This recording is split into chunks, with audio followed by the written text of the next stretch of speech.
जब हम माजी में देखते हैं और प्रेजेंट में देखते हैं तो हम देखते हैं कि इंसान की ज़िंदगी में कामयाबी आती है। एक इंसान एक चीज़ में सक्सेसफुल हुआ, दूसरा इंसान दूसरी चीज़ में सक्सेसफुल हुआ। तो जब हम इस बात को समझने की कोशिश करते हैं तो हमारे सामने एक सवाल आता है कि इंसान को कामयाबी क्यों मिलती है, वो कौन से फैक्टर हैं जिसकी वजह से कामयाबी मिलती है, सक्सेस मिलती है। तो इस्लामिक पर्सपेक्टिव में जब हम देखते हैं तो ये दो फैक्टर हैं।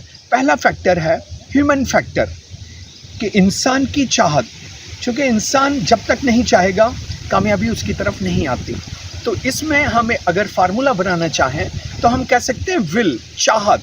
चूँकि विल की कमी होती है, स्ट्रेंथ की कमी नहीं होती, प्लस बिगनिंग, शुरुआत। क्योंकि पूरी जर्नी में जो सबसे मुश्किल कदम है वो पहला कदम है।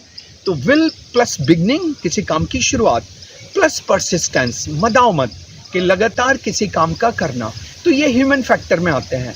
इसके बाद ज़रूरत होती है गॉड फैक्टर की, खुदा की मर्ज़ी की, क्योंकि खुदा की मर्ज़ी के बगैर कुछ नहीं हो सकता। हम खुदा की बनाई हुई दुनिया में हैं। तो ह्यूमन फैक्टर जब गॉड फैक्टर से मिल जाता है तो सक्सेस आती है। कुरान में खुदा कहता है कि हम उस कौम की हालत नहीं बदलते जो अपनी हालत खुद नहीं बदलता। तो पहला स्टेप इंसान की तरफ से, दूसरा स्टेप खुदा की तरफ से, जिसका नतीजा कामयाबी होती है। शुक्रिया।